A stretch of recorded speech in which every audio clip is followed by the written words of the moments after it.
Hello and welcome to this week's episode of the We Got It podcast. We're your hosts, Jonah and Abby, and we are here to make sure that you got it too when it comes to MSU sports. The We Got It podcast is an official podcast of Spartans Illustrated. So if we're not enough of Spartan coverage for you guys, head on over to spartansillustrated.com to get up to date with all Spartan sports. Interact with us on our message boards. It's a great community just to be able to stay plugged in and just be able to support student athletes. But we've got a packed episode tonight for you guys.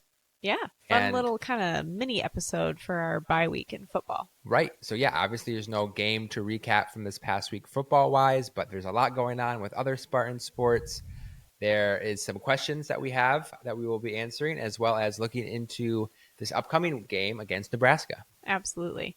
So we're just going to head straight into our Spartan seminar segment. And because it's a bye week, we thought, why not mix things up a little bit? So we decided to take to social media and ask you all for a little Ask Us Anything this bye week. Kind of, turn the attention back on you guys.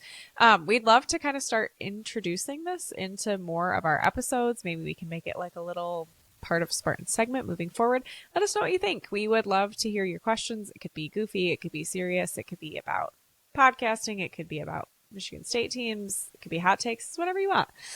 So we've got a couple of good ones that came in this week. So I'm going to kick us off with a hard-hitting question. Okay. Coming in from one of our most loyal listeners. How many times has Kenny knocked over a mic? Oh, geez. Hard hitting. So hard. I think 0 times. I don't think he's ever knocked over. He's sleeping right next to me right here. He doesn't care about the mics. For those of you who don't know, we have 3 pets. 2 of them are named after Spartan athletes. The first being Cassius. We love him. Our little Cash Money. After there's no explaining who he's named after. And then we have Mr. Kenneth Walker Wilson, who is our cat. And he honestly is usually pretty well behaved when we're recording. The most you usually hear out of him is maybe some purring, maybe a little stray meow in the background. Okay, we're going to get into the real things now. How many more years will Tom Izzo coach? I don't want to think about this question. Yeah, I mean, if I'm being honest. A lot of people kind of thought that maybe when Steven left, that would kind of be the end of Izzo. And I think maybe while Steven was in school, I would be maybe like, I could see it. Yeah. But if I'm honest, like, he doesn't seem to be slowing down at all. If you've been keeping track at all, just with how active he's been in recruiting this 2026 class, he is traveling multiple times a week, visiting guys in person, having top recruits on campus. He seems like energized. I know he said he had a press conference earlier this week. He said he's lost some weight. He feels better than he ever has. Like, I don't know if I could put a timetable on it, but like, it certainly doesn't seem imminent. No, like I would say 5 years safely. I was going to say, I think at a minimum 4 years. I think at a max 10. 10. Yeah, I mean, I just have to think about it because he's what, 70? Really? 172, I think. So like, for some reason I thought he was like 69 last season. But I mean, how old was Coach K? Wasn't he in his 80s by the time he retired? Maybe, but it's also like an anomaly. Yeah, but he's also like part of that brand of coaching that was, you know what I mean? Just like this gritty, like. He's turned 71 in January. Crazy. Yeah, so he was 69 last year. I was correct. You were correct.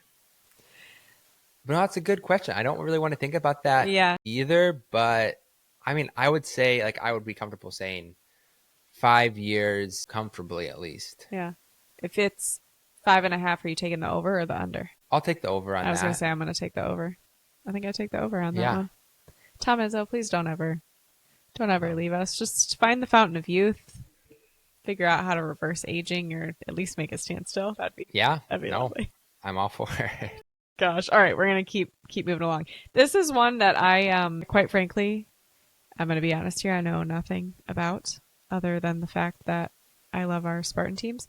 Men's soccer last week beat 2 top 5 ranked teams in the same week. One of them was Michigan. Go green. Are we good? And are we College Cup bound? Yeah, obviously. Maybe you know more about men's soccer than I do. I really don't, unfortunately. We're trying our best over here, right? This is Spartan Seminar. We're all learning. We're learning things. Maybe you can answer better than us.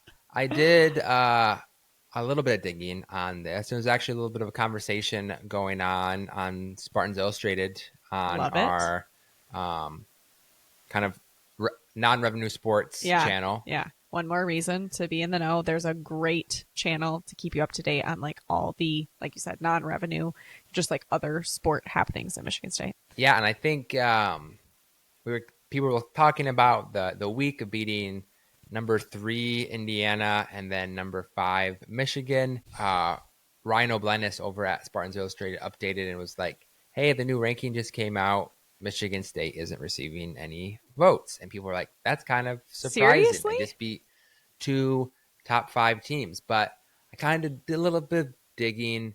And the Spartans, although they had those 2 wins and they have momentum, they're 5-4 on the season with some like not great losses like that I've seen. So my guess is if they continue this momentum, like they could be ranked maybe soon, but I think because they were 3-4 going into those 2 victories, that's probably why they're not necessarily receiving that national respect. It's not like swaying that so quickly. Right. But it'd be interesting to follow after those 2 wins to see kind of if they're able to continue that momentum. Yeah, absolutely. All right. We're gonna have a nice like little fun moment, and then I've got a not so fun question to end with. All right. All time favorite Spartan football moment? That's a tough one. I think there's definitely some contenders up there for me. And I think when I have to answer this question, I think you have to go with... I love how much thought you're putting into this. You got to. It's a lot of moments. It's true. Maybe not so many recently, but... I know my first thought was the Kyle Ellsworth stop in the Rose Bowl. Yeah, okay. But I think like the memory that sticks out the most to me is the Jeremy Langford touchdown to go up 10 against Ohio State in the 2013 Big Ten Championship. I love it. That was very specific, and my memory does not go back that far. I feel like I'm really surprised that you didn't say the trouble with the snap moment. I mean, that moment was awesome. It's iconic. Yeah. It's iconic. But I think that like that moment that resulted in a championship. Oh, okay. So you're taking it from the angle of like what benefited us most. Like, yeah, I mean that's what got us. That's a good one. I mean, we won a Big Ten championship that year as well, and we probably wouldn't have had that play. Yeah, so. That's true. That's very fair. See, this is so funny because I go to like memorable moments or like funny moments, not necessarily like what was the most like impactful one. And one, trouble with the snap obviously sticks out, but I'm being completely honest with myself. I don't even know what year it was, but this moment like plays rent free in my mind on like a somewhat regular basis. Was that kicker from Baylor just getting like absolutely trucked when he was trying to block? Yes, I don't remember it. You have like such a good brain. I can put out virtually any moment, especially football, but basketball too. And you're like, oh yeah, I was against this team in this year and we were playing there and this was the team's brand of jerseys. And you seriously, that's you. But yeah, the Baylor kicker just getting trucked is pretty good. No, that was iconic.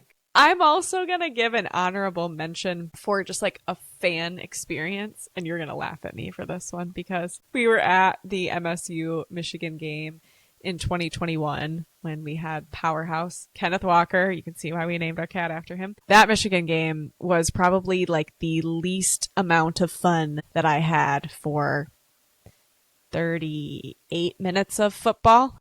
Okay. But those last like 17 minutes of football, I'm not good at math. I don't know if that adds up to a whole football game, was so much fun. It was. As a fan experience, honorable mention too. Yeah, It's a great time. It's a great option too. Just Spartan Stadium was electric. I'm realizing now we should have ended with this question because now we're ending on a topic that's not so positive. Back to reality. It's not 2021. It's 2025, and our defense is still what it was when we talked to you guys last week. So, is Joe Rossi on a short leash to fix this defense? Like, is he out of here like, if we can't get it together? On the hot seat? And, like, not have Youngstown State put up 20-some points against us? Okay. Well, first of all, what do you mean by the hot seat? Like, is he like? Like, is he? Are you asking like, do I think he's on the hot seat as far as like? I don't know. The question says, is Joe Rossi on a short leash to fix this defense? In my opinion, I think things would have to go really, really bad for him to get fired after this season. Okay.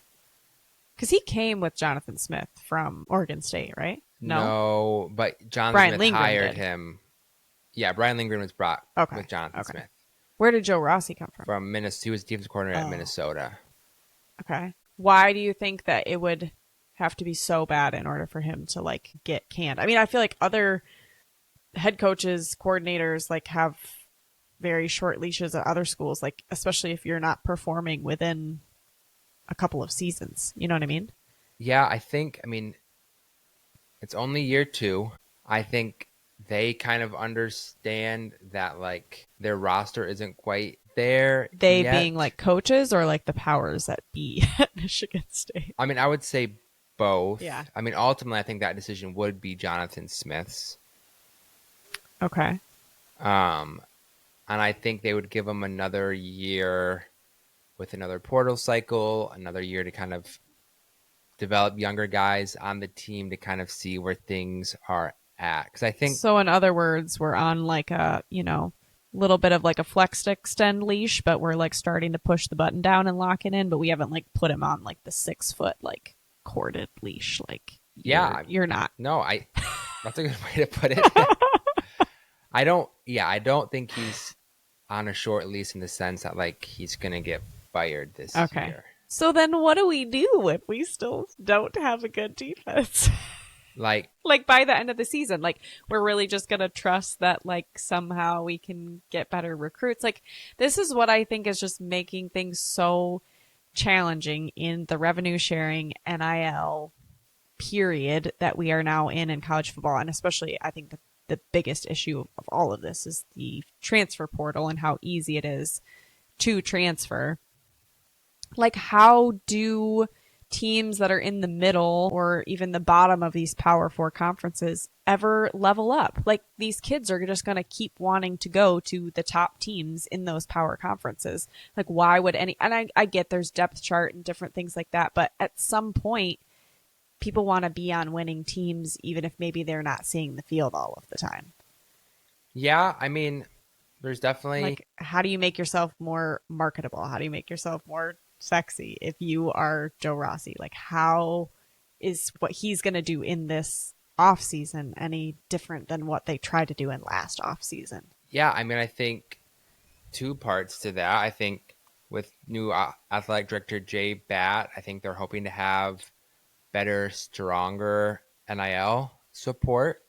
This will really be the first off season with revenue sharing like being a thing, process, like it started in July. Right. So that wasn't really a thing last like roster turnover season. Yeah. I think too, something that Jonathan Smith and his staff kind of pride themselves in is player development. And when you're having to kind of catch up recruiting as far as building new relationships, building new classes, most in college, even 4 and 5 star kids aren't usually ready to contribute at a high level as freshmen. So it takes time, I think. And I Yeah. think, at least from their perspective, I'm not saying that it's necessarily going to work out, but from their perspective, like it's going to take a slower build than maybe some other programs because they're focused not maybe as much on let's fill as many holes as we can in the portal, but Mm, let's build something within that's more sustainable rather than having to rely on getting 8 to 10 starters every year out of the yeah. portal. And I think that's where I feel this like clash within me because so much of that I love in Tom Izzo, right? Like I love the player development. I love that he is somebody who tends to retain players for much longer than other schools. I mean, we had NBA recruits. I wish that Jace Richardson would have been one of these people that like could have gone after their freshman year and decided to stay and be developed under Tom Izzo more. So I don't know why I'm so resistant to that in football, except for the fact that I think as football fans of Michigan State, like I think we're all just a little bit fatigued of like Yeah. the building because we just have gone through so much turmoil in the last few years that it just feels like, can we just plug the holes and have like some semblance of a team? I don't know if it's the just fatigue of having a program that's been through just like rebuilding and turmoil, it feels like now, especially with COVID on top of things for like 5-6 years, Yeah. and like probably need to have a little bit more grace and patience. But I think it is just, yeah, it's just felt like, oh yeah, we just gotta wait for players to develop. We just gotta wait for players to develop. But like we did lose like 50% of our roster between 2023 and 2024. Yeah. A lot of turnover.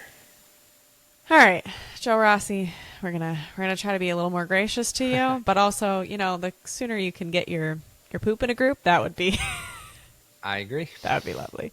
All right, we are gonna turn our attention to some exciting news. Guess what it is? Not in the football world, but we just found out today Yeah. that Michigan State basketball has a very exciting update regarding the 2026 class. Yes. So as of today, October 1st, Michigan State has earned the commitment from 4-star power Whoop, whoop. forward Julius Avent. This has been a top priority recruit for Michigan State for quite a while. They offered him back in June. He was on an official visit to Michigan State the opening weekend of the football season. And I know that Tom Izzo and his staff have gone on, it seems like, weekly visits to visit either him on the AAU circuit, at his high school, in his home. He's been a very top This priority. is why Tom's losing that weight. He's Yeah, been running around chasing this kid. exactly. And he's not the only one that he's chasing around either. But yeah, this is I know, maybe not a 5-star, maybe not a McDonald's All-American. I know maybe some people aren't going to maybe lose or get up and celebrate Yeah. wildly because of this one, but I really like this player a lot. Just watching some clips from him over the summer. He's a big 6'7" athletic power forward who can shoot it from the outside, who can shoot it kind of from around the key, like top of the key. Think of like kind of Malik Hall a You little had me bit. at big and athletic. Yeah, and that's I don't know that we've been able to say that about many of our big men. bigs Yeah, for a while. no, that's fair. Usually one of those two things. Like I would say maybe a bigger, stronger Malik Hall is Okay. kind of like the vibes I'm getting. All right. A guy that can kind of like get to his spots to get his shots up, but also like use his physicality to get to the rim. Very active hands on defense, loves running in transition, which is all things that Michigan State fans I think are going to love about this commitment. He joins fellow 4-star Carlos Medlock Jr. as two guys in this class. And right now, too, Tom Izzo is big game hunting to fill out the rest of this class with some 5-stars, as well as another top 30 kid in shooting guard Josiah Jervis. So I think it's going to be a good class in 2026. So what you're saying is we should expect to hear more of these halftime updates specifically about basketball recruiting for next year. I definitely think over the coming weeks and months there will be Come on, Tommy boy. Keep them coming. All right, we are going to continue with some more halftime updates because the Spartan sports world is rocking, man. There has been a lot going on outside of basketball and football. Yes. We kind of touched on it a little bit with the men's soccer team. Right. So the men's soccer team this past week defeated number 5 Indiana, Indy Lansing. Number 3. Number 3, you're right. Sorry. And then I got ahead of myself. Number 3, Indiana. We're so excited to talk about how we beat Michigan. And East Lansing. But then this past weekend, they went to Ann Arbor and took out number 5, Michigan. Oh, it feels so 2-1. Beating them at home. Got the battle, I think, of like Big Bear or Brown Bear. I forget what it's called, but it's all the soccer fans are going to hate us. It's basically Don't like hate us.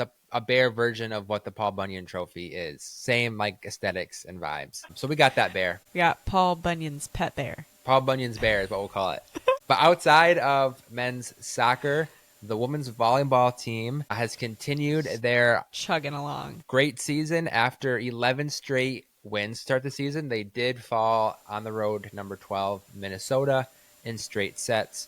But similarly to the men's soccer team, they got right back to their winning ways against good old Michigan. At the Breslin Center, they kind of dominated the Wolverines in straight sets. Amazing. Wasn't really that nerve-wracking of a match. And now the women's Spartans are 11-1 on this season, and they are, just playing very well under first-year head coach. And we are just going to keep talking about the dominance of women Spartans because the women's soccer team had an incredible week. Not only did they, I think we talked about this last episode, they defeated UCLA, but then they were set to match up against USC, fresh after the football loss. Those girls put the Trojans in their place. Love to see it. Trojans are defending Big Ten champs from last season. The women's team absolutely crushed them. Not only did they pick up wins at home, or that win at home against USC, but they also picked up 2 wins on the road in conference play.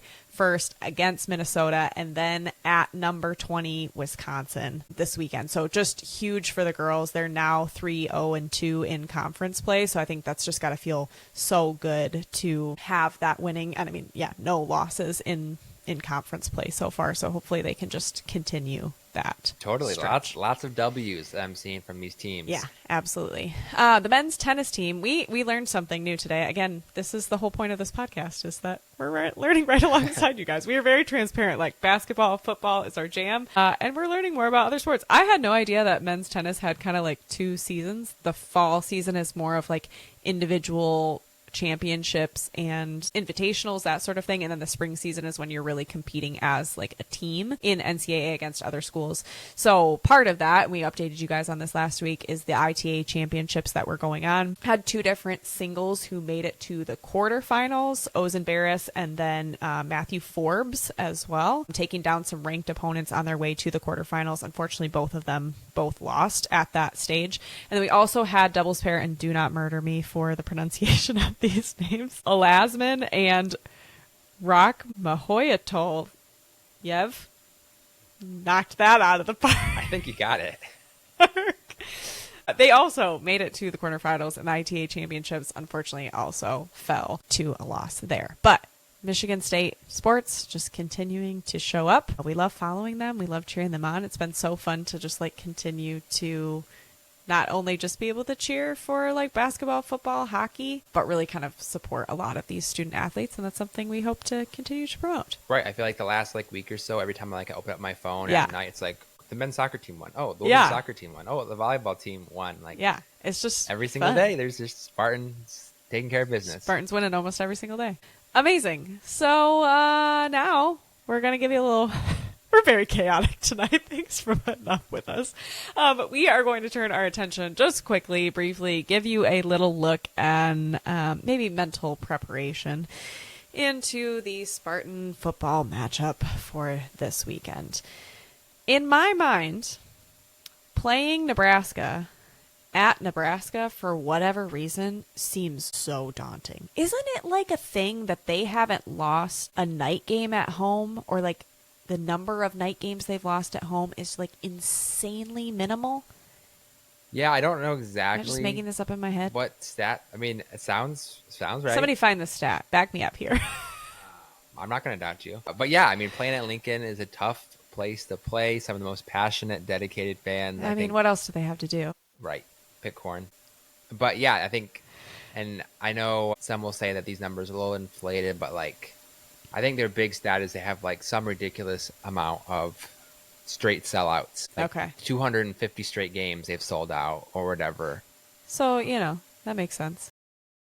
But yeah, this is going to be another challenge for the Spartans. I think a different challenge than USC last week. I think whereas USC has this really high-powered offense that wants to score quick and fast and have big plays, Nebraska has, I think, a good offense that kind of wants to beat you by like death by 1,000 paper cuts. Yeah, like kind wearing you down. I know we've talked about this in some of our Spartan seminars, but they are a team that relies heavily on the RPO game. Okay. So a lot of just like instant kind of decision making from their quarterback, Dylan Raiola, who is a standout sophomore, has had a great start to his career there at Nebraska. I don't but kind love of just that.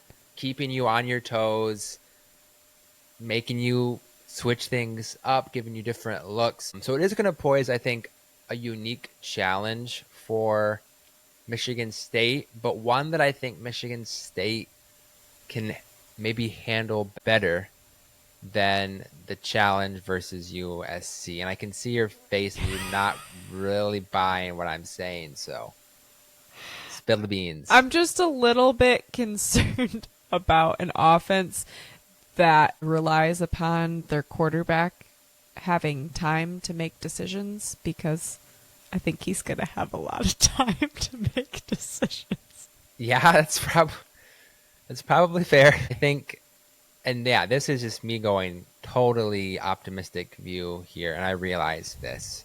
It's okay. We balance each other out. I think I'm very nihilistic. because they're more 95% of the time. They're more death by 1,000 paper cuts. That leaves you more chances for them to mess up. Yeah, that's fair. Or for us to like maybe actually succeed at something on defense. Right. I think on the flip side of the ball, their run defense looked absolutely horrible when they played Michigan. I think Michigan ran for nearly like 300 yards Woof. against Nebraska. So hopefully this is kind of like...